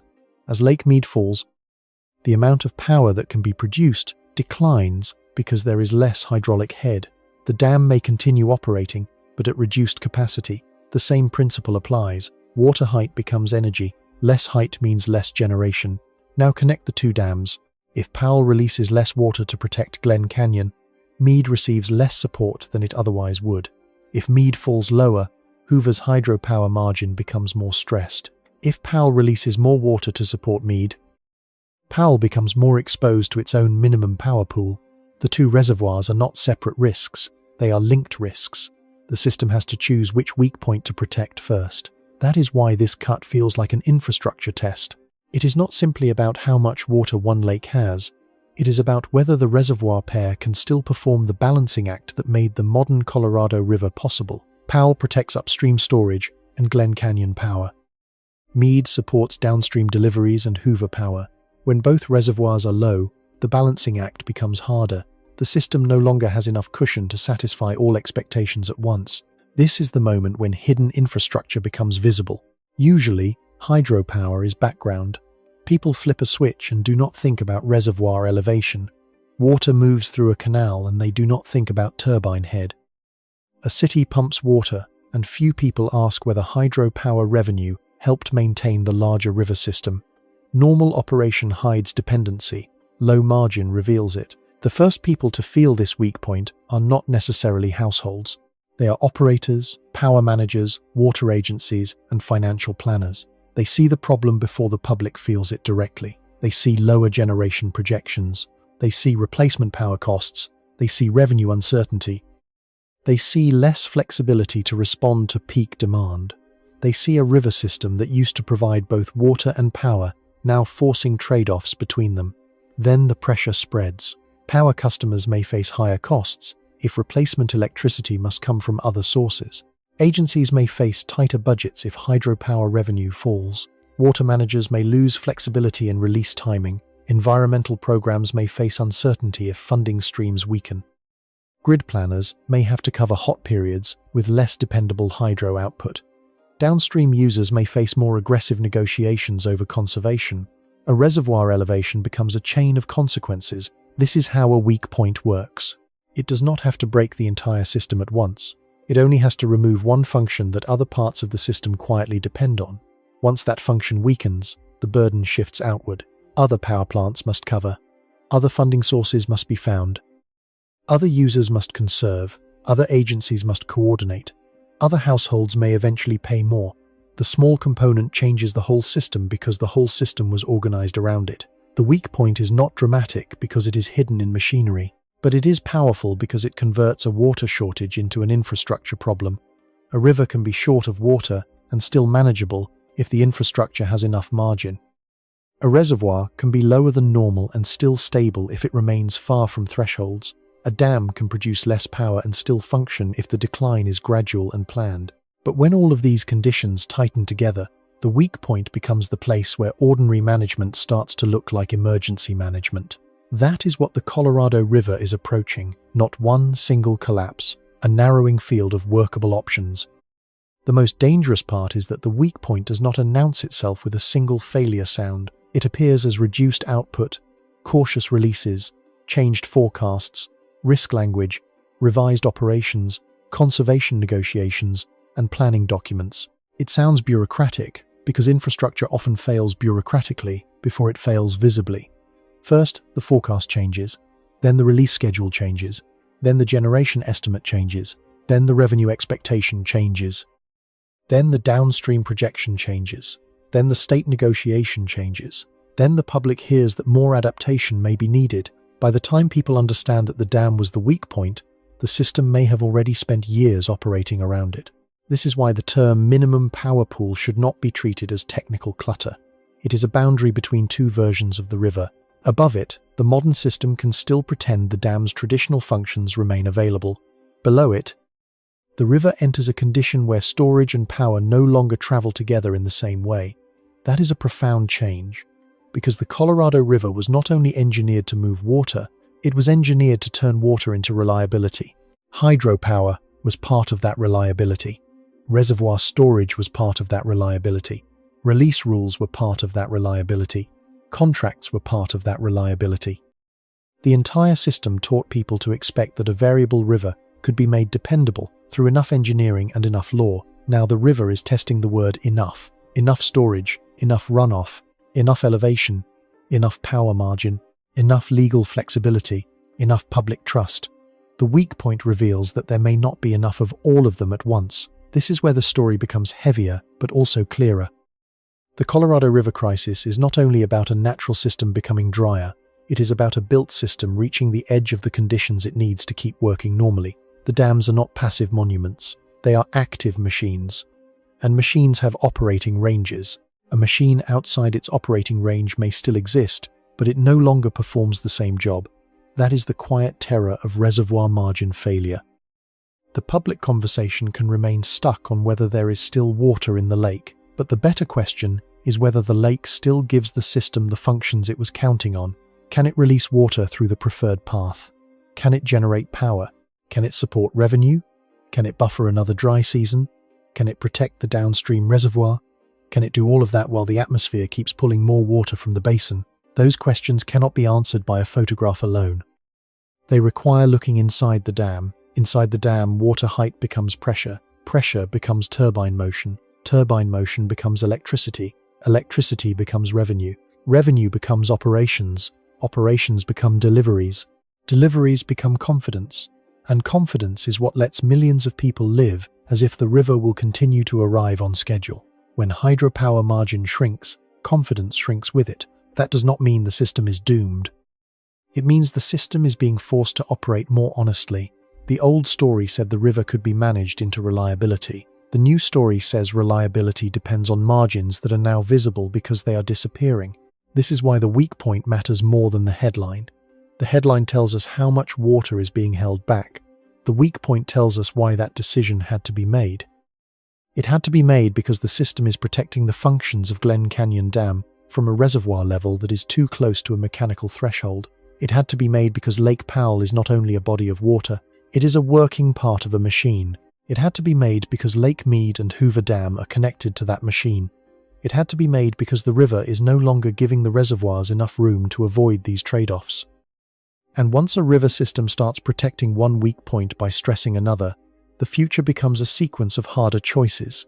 That is the story history has already begun to write. This has not appeared from nowhere. Emergency reservoir operations have already shown what happens when this signal is missed. This has not appeared from nowhere. Emergency reservoir operations have already shown what happens when this signal is missed. The Colorado River has been here before. Not in the exact same year, not under the exact same forecast, and not with the exact same release decision, but with the same mechanism pressing against the same weak points: low runoff, falling reservoirs, hydropower risk, emergency coordination, temporary fixes, negotiations that arrive only after the margin has already narrowed. This is not speculation. A version of this mechanism has already left evidence behind. The clearest precedent is not a single flood, fire, or storm. It is the long emergency period that forced the Colorado River system into the drought contingency plan and then into drought response operations at Lake Powell. The drought contingency plan was not created because one dry year frightened people. It emerged because the old reservoir cushion was weakening across many years. Lake Mead was falling. Lake Powell was losing storage. The system needed new rules to reduce the risk of reservoirs reaching critical elevations. That alone tells us something important. When a system has to create emergency rules to protect its operating range, the crisis is no longer theoretical. It has already entered management. The Colorado River had always been variable. The basin had always seen wet years and dry years. But the modern emergency was different because the river was carrying the weight of cities, agriculture, power production, tribal claims, environmental needs, treaties, and legal allocations that together were larger than what the stressed river could reliably support. The river was not only dry, it was overcommitted into dryness. That is the same pattern visible now. The present cut is not a random adjustment. It belongs to a longer sequence in which the river's actual hydrology keeps forcing the system to revise promises made under older assumptions. The names change, the numbers change, the operating documents change, but the pattern repeats. First, the basin sees weak hydrology, then reservoir elevations decline, then agencies warn about critical thresholds, then emergency actions are considered, then water is moved, saved, conserved, released, withheld, or negotiated differently. Then the public is told the action is temporary. Then another dry signal arrives before the system has fully recovered. That is how an emergency becomes a pattern. One major example came in 2021 and 2022, when Reclamation used drought response operations under the Colorado River Drought Contingency Plan to protect Lake Powell. The goal was not abstract conservation, it was operational protection. The system was trying to reduce the risk that Lake Powell would fall toward critical elevations that threatened Glen Canyon Dam's hydropower function. That is the same weak point in this story. The history matters because it shows that the dam threshold is not a new fear invented for dramatic effect. It has already shaped federal action. It has already caused the system to move water in emergency ways. It has already made upstream reservoirs part of a protective strategy for Lake Powell. In 2022, one of the emergency measures involved additional water from Flaming Gorge Reservoir. Water that would otherwise remain in an upstream reservoir was released to help support Lake Powell. That action was not a solution to the Colorado River crisis. It was a temporary operation meant to buy time and protect elevation. Buying time is not the same as fixing the system. That is the lesson.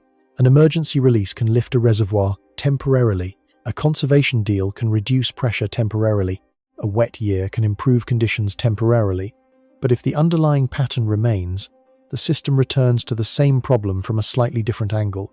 Snowpack may fail, heat may accelerate losses, soil may absorb more meltwater.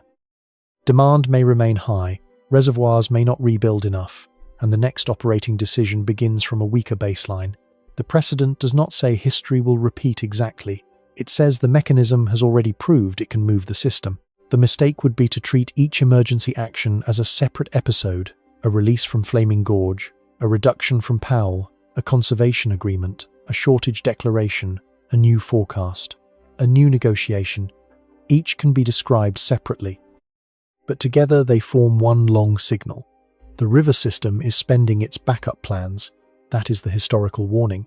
A backup plan is useful when emergencies are rare. It gives operators time. It prevents a hard landing. It allows managers to avoid the worst outcome while they search for durable changes. But when backup plans are used again and again, they begin to reveal something more serious. They reveal that the normal plan is no longer enough.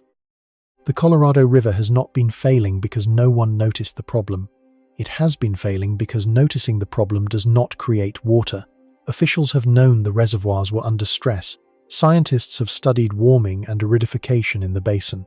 States have negotiated. Farmers have conserved. Cities have invested in reuse and efficiency. Federal agencies have issued projections. The public has seen images of falling lake levels and white mineral rings on canyon walls. And still, the margin keeps returning as the central issue. That is what makes the historical precedent so important. It prevents the viewer from mistaking today's warning for an isolated surprise. The river has been giving versions of this warning for years. The system has responded, but often with measures that preserve time rather than rebuild certainty. Time is valuable, but time can also become dangerous if it is mistaken for recovery. After an emergency action, the dashboard may look slightly better. A reservoir may be higher than the worst projection. A critical threshold may be avoided. A power plant may continue generating. A shortage may be delayed. Politicians and agencies may describe the action as progress. And in a narrow operational sense, it may be progress. But the deeper question is whether the system has regained enough margin to survive the next load. That is where history becomes uncomfortable. In the Colorado River Basin, a single good winter can improve morale. It can raise snowpack, it can increase inflow, it can make the reservoirs look less desperate for a season. But one good year does not erase decades of imbalance. It does not cancel over-allocation. It does not remove the effect of warming air. It does not guarantee that snow becomes runoff efficiently. It does not rebuild both Lake Powell and Lake Mead to comfortable levels if they began from deep depletion. The river can look better without being safe. That was one of the lessons of earlier emergency periods. Temporary improvement can soften the visible crisis while leaving the operating culture mostly unchanged. People see water rising and assume the danger has passed. But a system with low long-term storage and high demand can lose that improvement quickly when the next dry sequence arrives. Reservoirs are slow to build and fast to spend. The precedent also shows that the Colorado River crisis is not only physical, it is institutional. When Lake Mead falls, shortage rules matter. When Lake Powell falls, power pool thresholds matter. When releases change, interstate politics matter. When conservation is needed, compensation and fairness matter. When tribal water rights are unresolved or underdeveloped, justice matters. When agriculture takes cuts, food systems and rural economies matter. When cities conserve, public trust matters. The river is governed through institutions that were built in layers over a century. Those institutions can adapt, but they do not adapt instantly. They must negotiate, litigate, fund, revise, and explain. Meanwhile, the reservoir elevation keeps moving. That mismatch is part of the precedent. The hydrology can change faster than the rules. The atmosphere does not wait for a compact negotiation. A hot March does not wait for a state agreement. Dry soils do not wait for a federal record of decision. A weak inflow year does not wait for the public to understand acre-feet. The river responds to physics first. Institutions respond afterward. This lag is one of the most dangerous features of system risk.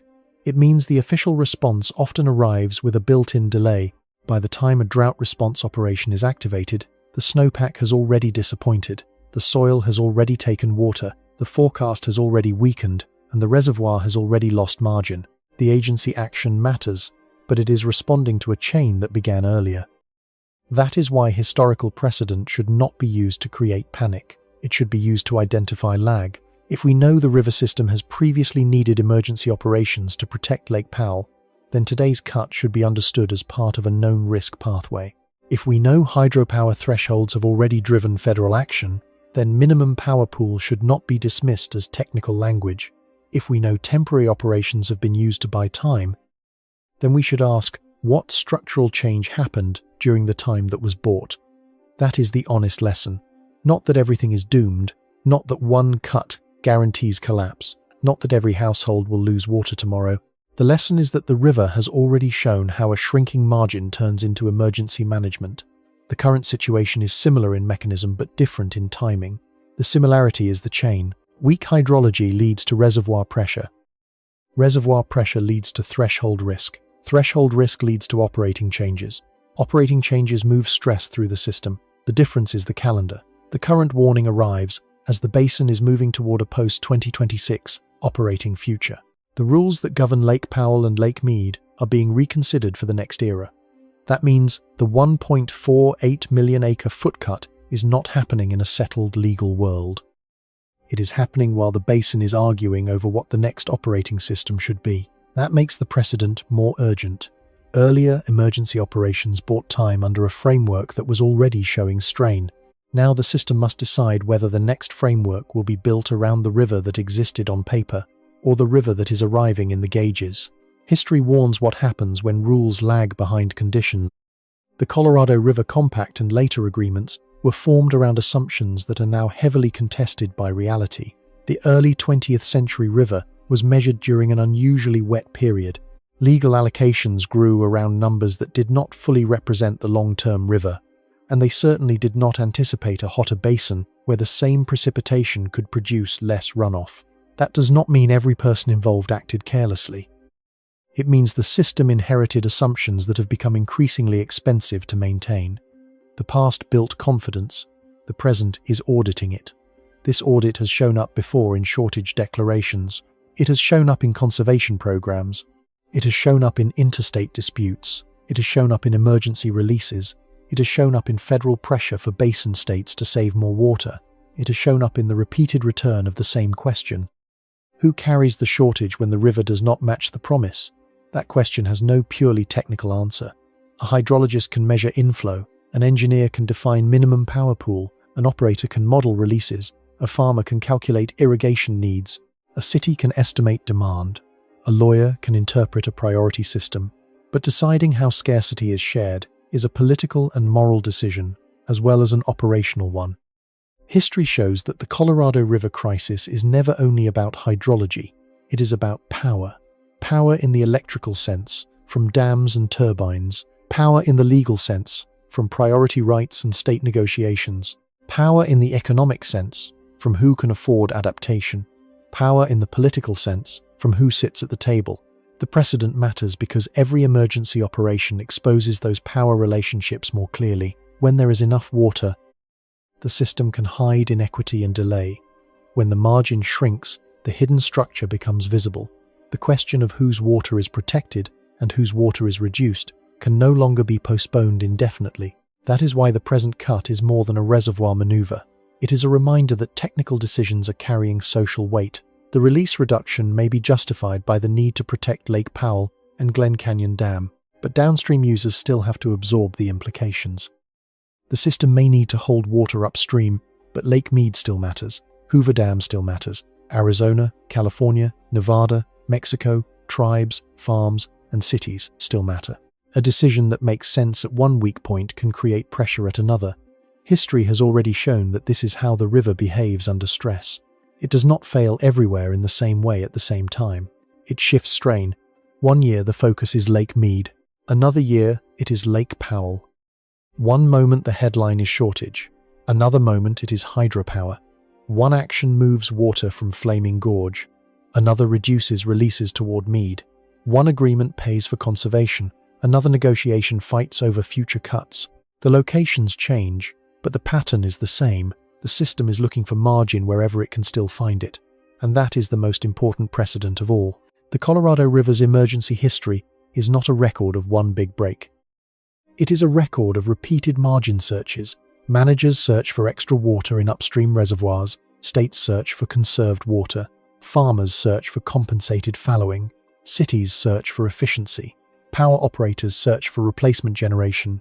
Federal agencies search for rules that keep both Powell and Mead above dangerous lines. Each search can help. None of them changes the basic fact that the river must eventually live within the water that the basin actually produces. That is where the past speaks most clearly to the present. Emergency operations can prevent immediate damage. They can preserve hydropower for a time. They can reduce the risk of crossing a threshold. They can create space for negotiation. But they cannot permanently replace the lost function of a healthy reservoir margin. They cannot make weak runoff behave like strong runoff. They cannot make a century of allocation fit a hotter and less reliable river without deeper change. So the present warning should be taken seriously, not because history guarantees disaster, but because history shows the mechanism is real. The Colorado River has already required emergency operations to keep Lake Powell away from critical elevations. It has already used upstream reservoirs to support a stressed storage system. It has already seen shortage rules become real. It has already forced agencies and states into urgent negotiations. It has already shown that hydropower, water delivery, and law are tied together more tightly than the public usually understands. That is enough evidence. The warning does not need exaggeration. The precedent is not the ending. It is the pattern becoming visible. And once the pattern is visible, the story can no longer stay inside one reservoir, one dam, or one operating year. The 1.48 million acre-foot cut is part of a wider shift in how the Colorado River behaves under pressure and how the human system built around it tries to keep up. The next question is no longer only what happened before, it is what kind of future this pattern is now building. The next question is no longer only what happened before, it is what kind of future this pattern is now building. The 1.48 million acre-foot cut is not only a decision for one operating year, it is a signal about the kind of river system the American Southwest is moving into. The cut tells us that the old model is no longer simply under stress during emergencies. It is being tested as a normal condition. That is the larger pattern. This is not only a water shortage, it is an old operating system meeting a new hydrology. For decades, the Colorado River was managed through a basic assumption. The river would vary, sometimes violently, but reservoirs could smooth that variation. Snowpack would not be perfect, but it would usually return enough runoff to refill part of the system. Dry years would hurt, but wet years would repair. Storage would absorb the shock. Operating rules would distribute the burden. Negotiations would be difficult, but the physical system would provide enough margin to keep the political system from breaking. That assumption is now failing more often. Not because the river has stopped flowing, not because every city is about to run dry, not because one year can explain everything. The assumption is failing because the recovery window is shrinking. That phrase is important. A recovery window is the time and water a system needs to rebuild after stress. A reservoir can survive a bad year if the next years bring enough water to restore storage. A city can handle restrictions if supplies stabilize afterward. A farm can survive a reduced allocation if future years allow planning. A power system can adjust to lower hydropower if the decline is temporary and predictable. But when dry years arrive into already low storage, when warmer air reduces runoff efficiency, when demand remains high, and when the next stress arrives before the last one has been repaired, recovery stops being a background assumption. It becomes the central question: can the system recover before the next load arrives? The Colorado River is now forcing that question onto every part of the basin. The map may show a river, the system shows a calendar problem. The old calendar was built around snow, spring runoff, reservoir filling, summer demand, and managed releases. It did not require every year to be good.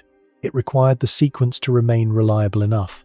Winter stored water in the mountains, spring moved water downhill, reservoirs captured it, summer used it, rules organized it. The next winter began the process again. That calendar is less dependable now. When snowpack is low, the calendar weakens. When March heat arrives early, the calendar moves. When dry soils absorb meltwater, the calendar leaks. When runoff reaches Lake Powell far below average, the calendar fails to deliver. When Reclamation has to reduce releases by 1.48 million acre-feet, the calendar is no longer a background rhythm. It has become an operating emergency. This is not just drought. Drought can be temporary. This is calendar failure. The river is arriving at the wrong time, in the wrong volume, with too little stored margin inside a human system that still expects the old rhythm to protect it. That is why the Colorado River cut should not be treated as one line in one agency document. It is evidence that the river's operating pattern is changing from occasional stress into repeated compression. Compression is different from collapse. Collapse is visible. Compression is quieter. It appears as fewer options, narrower margins, earlier decisions, higher costs, more tense negotiations, and more dependence on temporary agreements. The water still moves. The dams still stand. The canals still function, the cities still grow, the farms still plant, but everything is being done with less slack. A system with slack can make mistakes. A compressed system cannot. A city can delay conservation when reservoirs are high. It cannot delay as easily when mead is falling. A farmer can gamble on next year when allocations feel stable. That gamble becomes harder when reservoir forecasts keep changing. A power operator can count on hydropower when lake levels are healthy. That confidence weakens when turbines depend on a shrinking elevation margin. A federal agency can rely on established rules when hydrology stays within expected bounds, but when the river moves outside those bounds, rules become stress points. This is how a physical shortage becomes an institutional test. The Colorado River is governed by a web of laws, compacts, court decisions, treaties, state agreements, federal operating guidelines, tribal rights, irrigation contracts, and shortage rules. That legal architecture was built over time to turn a variable river into a managed system. But every legal promise ultimately depends on physical water.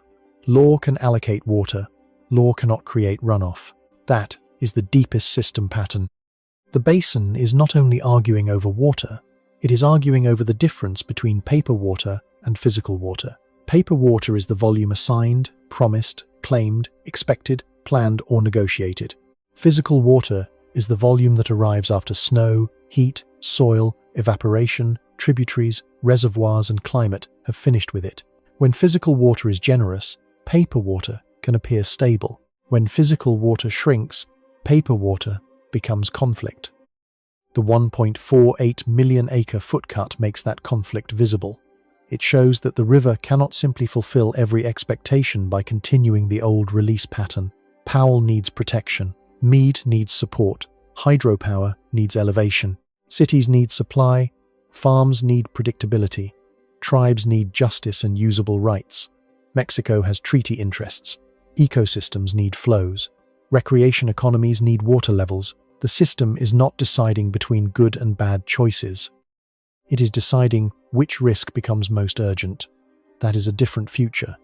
The old story was that infrastructure would master variability. The new story is that variability is testing the infrastructure. Lake Powell and Lake Mead were supposed to be buffers. They still are. But a buffer is not magic. It is stored water. When stored water declines, the buffer becomes thinner. When the buffer becomes thinner, the system becomes more sensitive. When the system becomes more sensitive, every forecast matters more. When every forecast matters more, planning becomes less stable. This is how a new baseline begins, not with a single announcement, with the repeated loss of old assumptions. The old baseline said a dry year was painful but manageable. The emerging baseline says a dry year can trigger operational trade-offs because reservoirs begin from a weaker position. The old baseline said snowpack was delayed supply. The emerging baseline says snowpack is only potential supply until it survives heat, soil, and atmosphere. The old baseline said dams could turn water into reliability. The emerging baseline says dams can only create reliability while reservoir elevation stays inside useful operating range. The old baseline said legal rules could organize scarcity. The emerging baseline says rules themselves become strained when scarcity outpaces the calendar they were built around. That is what makes the future pattern so serious. The river is not only becoming lower, in a simple sense, it is becoming harder to manage, harder to predict, harder to divide, harder to explain, harder to trust. Trust is a hidden infrastructure too. The Colorado River system depends on public trust that agencies are telling the truth, that states are negotiating seriously, that conservation is fair, that powerful users are not protected at the expense of weaker ones, that cities are planning honestly, that farms are not being blamed simplistically, that tribal rights are not pushed aside, and that the public is not being told comforting stories long after the math has changed. When reservoir margin shrinks, trust becomes load-bearing. If people believe the crisis is exaggerated, conservation becomes harder. If people believe the burden is unfair, agreements become harder. If states believe other states are waiting for them to cut first, negotiations become harder. If communities believe the future rules are being written without them, legitimacy weakens. The Colorado River is therefore not only facing a hydrologic stress test, it is facing a governance stress test. That stress test is arriving at the same time as the post-2026 operating debate. The existing operating framework for Lake Powell and Lake Mead is being replaced or revised for the next era. According to Reclamation, the post-2026 process is meant to develop future operating strategies for the two reservoirs. That sounds procedural. It is not. It is the basin deciding what kind of reality it is willing to admit. Will the next system be built around hope that the old river returns? Or will it be built around the river now appearing in the data? That is the central future question. A river system can survive a dry spell, It can survive a hard negotiation. It can survive conservation. It can survive reduced releases, but it cannot indefinitely survive rules that assume more water than the basin can reliably provide. At some point, the operating system must fit the river. If it does not, the river will keep correcting it through crisis. That correction has already begun. It appears when federal officials discuss larger possible cuts for the lower basin. It appears when states propose conservation volumes measured in millions of acre-feet. It appears when agencies consider how to protect Lake Powell and Lake Mead at the same time. It appears when hydropower becomes part of the water conversation. It appears when the public learns that a reservoir can look large and still be close to an operational threshold. The river is teaching the system a harder grammar. Not abundance, margin, not allocation, adaptation, not average, extremes, not one drought, repeated load. This is where the Colorado River story expands beyond water into the architecture of the Southwest. Growth has long been built around confidence. Cities expanded because water systems promised supply. Suburbs spread because canals and reservoirs made distance from the river feel irrelevant. Agriculture specialized because irrigation made desert production possible. Power systems included hydroelectric generation because dams turned elevation into electricity. Recreation economies grew around lake levels that seemed more stable than they were. Real estate, finance, insurance, and public budgets all quietly leaned on the belief that engineered water could keep arriving. That belief is now being repriced, not eliminated. Repriced. A home in a desert city is not only a home, it is a claim on water, power, cooling, roads, insurance, and public services. A farm is not only land, it is a claim on timing, delivery, labor, credit, and market access. A dam is not only concrete, it is a claim on inflow and elevation. A canal is not only a trench or aqueduct, it is a claim on upstream storage. A city plan is not only zoning, it is a claim on future supply.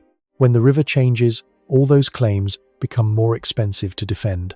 This does not mean the Southwest cannot adapt. It already has. Many cities have reduced per capita water use. Many farms have improved irrigation efficiency. Reuse has expanded. Conservation programs have grown. Some landscapes have changed. Agencies have become more sophisticated. Science has improved. The public is more aware than it was a generation ago. But adaptation cannot be measured only by effort. It must be measured against the speed and scale of the risk. If the river is losing margin faster than the human system reduces demand, resolves legal uncertainty, protects vulnerable communities, and redesigns operations, then adaptation becomes a race. And a race can be lost even by people moving in the right direction. That is the uncomfortable part. Good actions may not be enough if they arrive too slowly. The system pattern also changes where risk appears first. In the past, many people imagined water risk as something that would begin at the end of a pipe. A faucet would fail, a field would go dry, a city would run out. But in a complex system, risk often appears earlier and in less obvious places. It appears in reservoir elevation projections, it appears in power revenue, it appears in replacement electricity costs, it appears in crop insurance decisions, it appears in municipal bond assumptions, it appears in tribal water settlements that remain unresolved. It appears in canal maintenance budgets. It appears in heat planning. It appears in public messaging. It appears in the gap between what people think the river owes them and what the river can deliver. That gap is the future echo. Every time the river underdelivers, the gap widens. Every time reservoirs fail to recover, the gap widens. Every time a temporary agreement expires before a permanent solution arrives, the gap widens. Every time a state waits for another state to move first, the gap widens. Every time the public sees water still flowing and assumes there is no real crisis, the gap widens. The Colorado River cut is a warning that the gap is no longer hidden. It is entering operations. This is why the phrase system risk matters. A system risk is not only a big event, it is a risk that travels across parts. Low snowpack becomes weak inflow. Weak inflow becomes reservoir decline. Reservoir decline becomes hydropower risk. Hydropower risk becomes cost and planning pressure. Release reductions become downstream stress. Downstream stress becomes legal and political pressure. Political pressure becomes delayed adaptation. Delayed adaptation becomes higher future risk. The event is visible outside. The damage begins in relationships. Relationships between snow and stream flow. between reservoir and dam, between water and power, between law and physics, between city and farm, between present use and future recovery, between what was promised and what can be delivered. That is the larger Colorado River pattern. A river once managed as if the past could organize the future is now forcing the future to renegotiate the past. The 1.48 million acre foot cut is only one move in that renegotiation. It protects one margin while stressing another. It buys time, but it also reveals that time is becoming more expensive. It reduces one immediate risk, but it does not eliminate the underlying imbalance. It shows operational skill, but it also shows the limits of operations when the water itself does not arrive. That is why this moment should not be read as either doom or reassurance.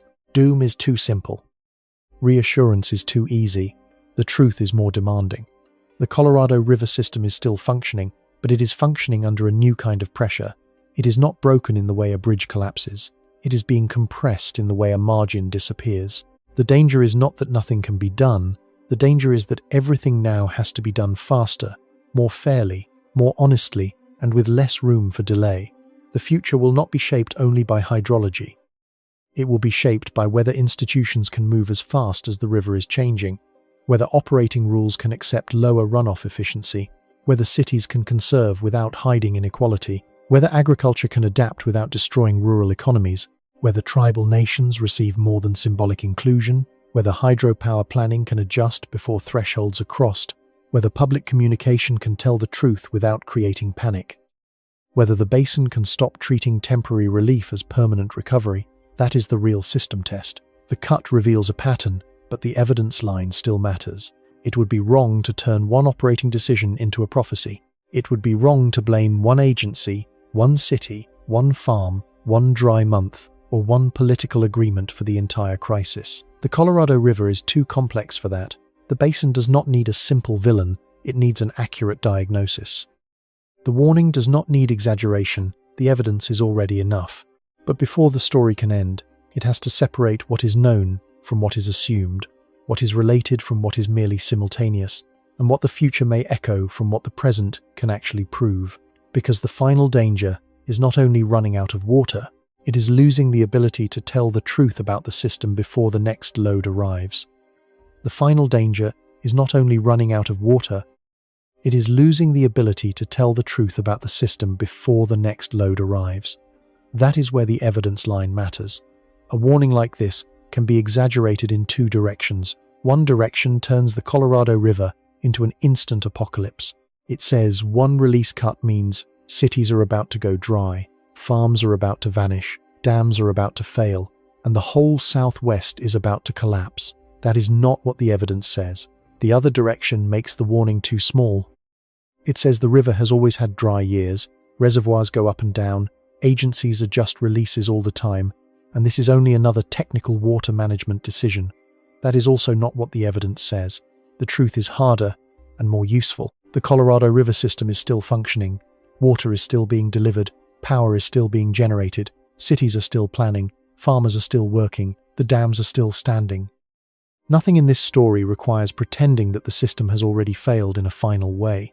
But the evidence also shows that the system is operating with less margin than the old assumptions required. That is the line. According to the Bureau of Reclamation, Colorado River system storage is about 36% of capacity. Lake Powell releases to Lake Mead are being moved down by 1.48 million acre-feet, from 7.48 million acre-feet to 6 million acre-feet. The minimum probable inflow forecast for Lake Powell is 2.78 million acre-feet, only 29% of the historical average. Reclamation also pointed to record low snowpack and record-breaking March heat worsening the outlook. Those are not rumors. Those are operating signals. But they still have to be interpreted carefully. A low snowpack does not mean every future year will be low. A hot March does not mean every month will behave the same way. A release reduction does not mean every downstream user loses the same amount at the same time. A reservoir threshold does not mean the dam disappears if the lake approaches it.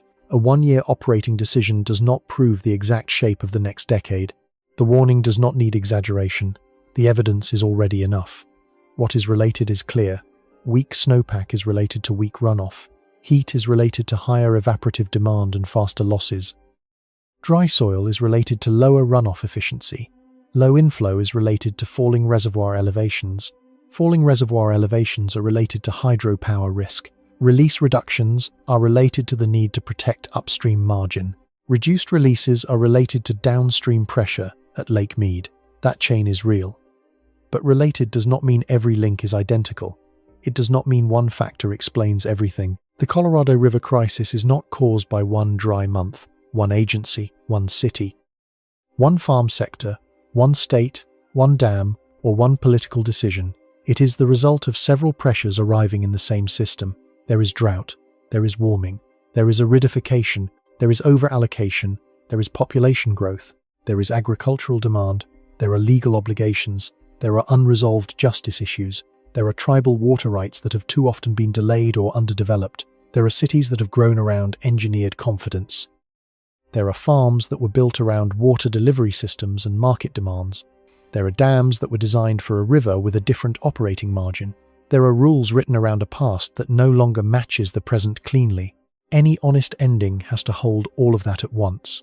The Colorado River is not a simple morality play. It is a system that allowed millions of people to build lives around a managed river, and now the management system is being asked to operate under conditions that are becoming harder to absorb. That is why blame is too small for this story. Diagnosis is more important. The diagnosis is this.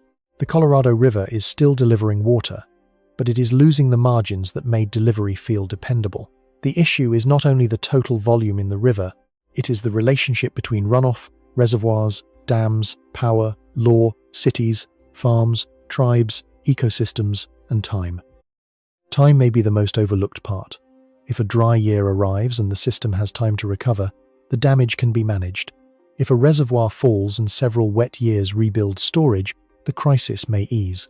If conservation increases faster than hydrologic stress, the basin can regain room to maneuver. If new rules are built around the river that actually exists, the next generation may inherit a system that is smaller in promise, but stronger in honesty.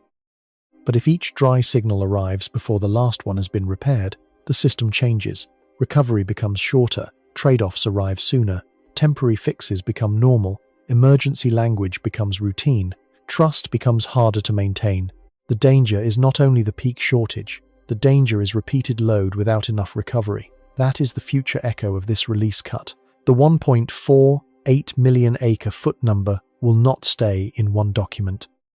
It will echo through the way the basin thinks about Powell and Mead. It will echo through post-2026 negotiations. It will echo through power planning. It will echo through conservation agreements. It will echo through city water portfolios. It will echo through fields where planting decisions depend on trust in delivery. It will echo through households that never learn the phrase minimum power pool but still feel the cost of a system with less room. And still, this is not a reason for despair. Despair is another way of avoiding responsibility. If nothing can be done, then no decision matters. But decisions do matter. Conservation matters. Demand reduction matters. Water reuse matters. Leak repair matters. Smarter irrigation matters. Groundwater protection matters. Honest accounting matters. Tribal inclusion matters. Fair compensation matters. Urban planning matters. Heat planning matters. Power planning matters. Public communication matters.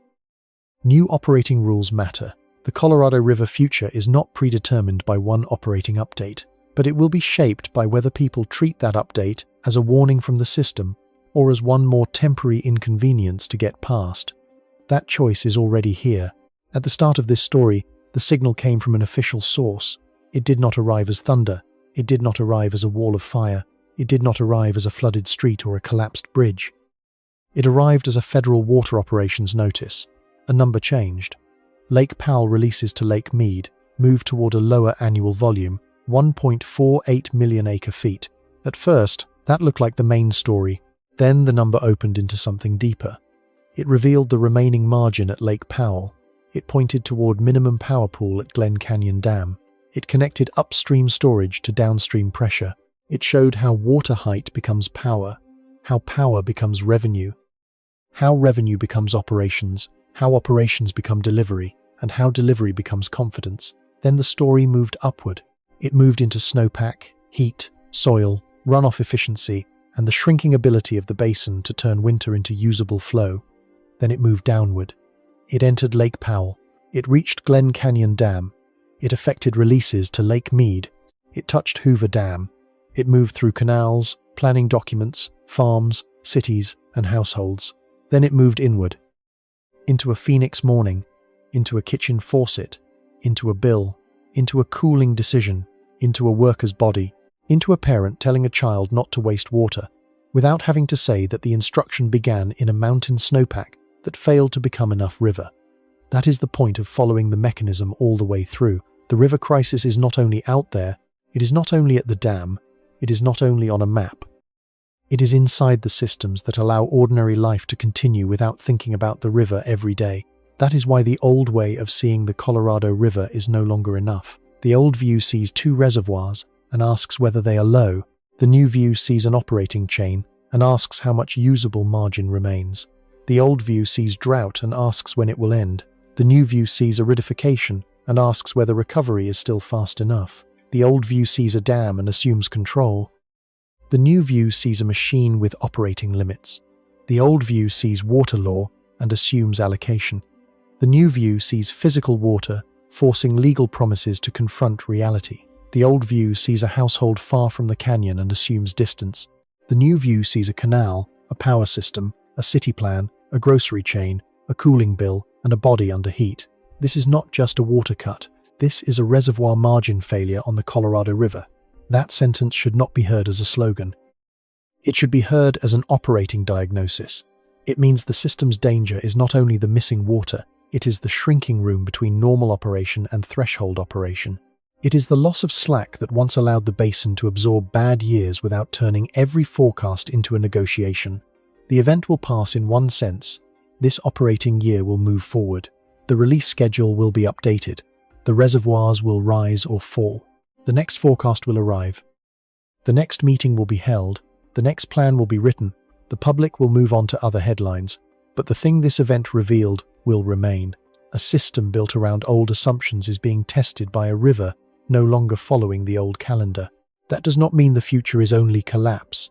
It means the future will be decided by margins, by how honestly the basin measures them, by how fairly it shares them, by how quickly it protects them, by whether temporary relief is used to build durable adaptation, or whether each temporary relief becomes another reason to delay. The Colorado River is not asking for belief. It is giving measurements: storage, inflow, elevation, release, power pool, demand, recovery. Those measurements are the language of the warning. And the warning is not that the river has stopped. The warning is that the system is being forced to keep working with less room to be wrong. That is the question that remains after the headline number fades. Not only how much water is cut, not only how low the reservoirs go, not only which state gives up how much. The deeper question is whether the Colorado River system can still recover before the next load arrives.